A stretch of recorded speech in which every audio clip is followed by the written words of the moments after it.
everyone, it's Matty from Denim and Leather and I'm here with Leigh and Craig from Romeo. How are Hello, you? we're great, thank you. Lovely to see you again. And you. So we're here at Monsterfest in Inverness, and this is your first time playing in Inverness, isn't it? It certainly is. It's the first time I've ever been here. Have you ever been here before, Craig? I've been to Inverness, but I played golf. We've always heard that this was a really great venue, but this is the first time we've been invited to play here, so we're really excited. So how does it feel to know that there's some fans here specifically to see you guys? It's really fantastic. I mean, we're always really surprised. Surprised wherever we go. I know we shouldn't say that because in a local pub, it's always quite surprising.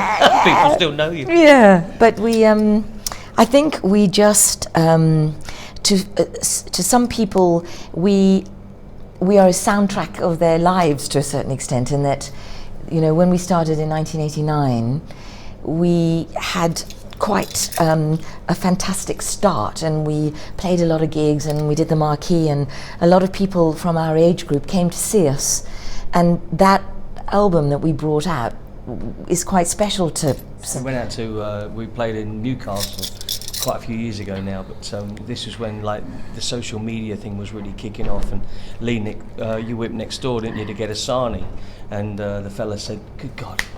Oh yeah, that's right. He said, "Where are you playing then? Why are you here?" And he said, "Well, we're playing next door." And he came from the coffee shop.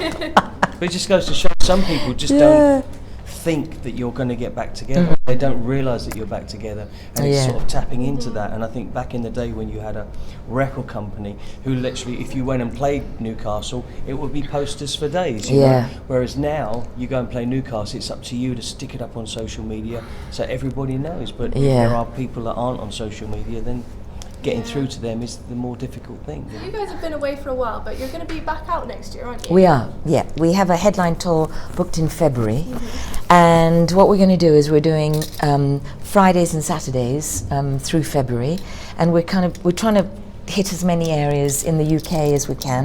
Well, your voice still sounds so amazing after all these years. Thank you. What is your secret?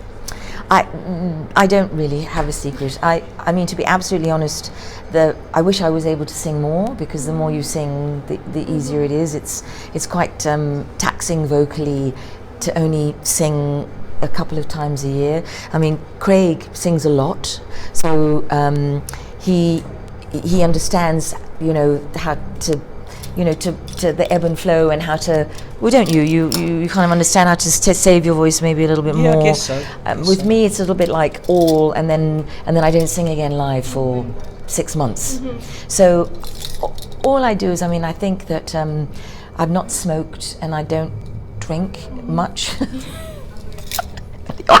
The odd glass of Prosecco, and I think that's maybe helped me a little Leigh, bit. she does the odd, you know, vocal things, but to just get back up and sing, I mean, it's fantastic, you know. I mean, she's always been able to do that, always, and it's a testament to you, really. I mean, the fact that you can just get up and just sing your pants off, and it sounds great, you know. Hopefully not my pants off. Not your pants off, you know what I mean. Well, some people might not know that a lot of your songs have been recorded by other big acts like Heart. So how did all that come about? Yeah, Craig. Well, it was through our publishing company in the early days, a company called Jive, and it just at one point.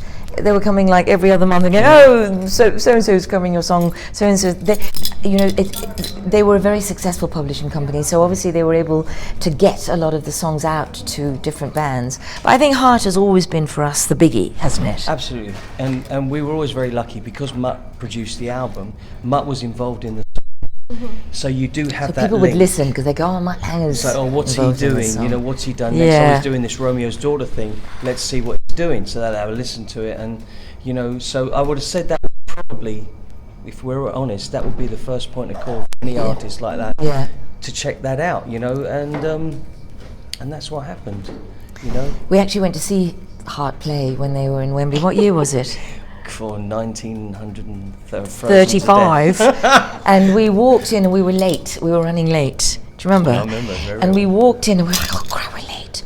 And as we walked in, they started playing, and we were like, "Oh!" It was such an extraordinary. They started with the song for, I think, the best part of 10 years. It was quite amazing. We were just so in awe. We were jumping around like lunatics, and of course everyone around us going, "For crying out loud, that's the beginning of the show. You'll be knackered by the end of it." But interestingly, they were here 2 years ago, and we went to go and see them at the Elbert Hall, and FM were opening for them, and they didn't do Wild Child. They've not done Wild Child for a long time, and blow me down, they go to Manchester, and they open their set with Wild Child.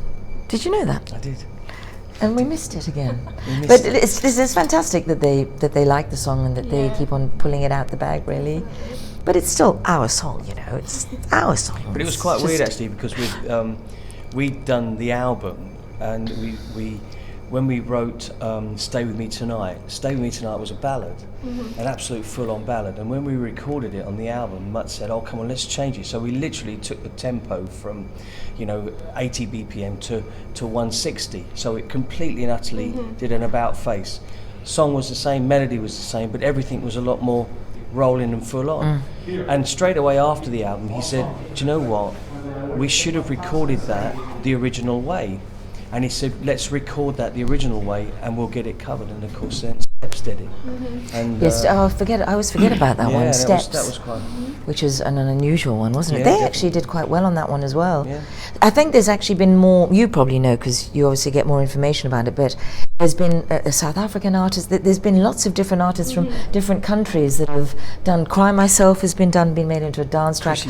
Chrissy Steele obviously did.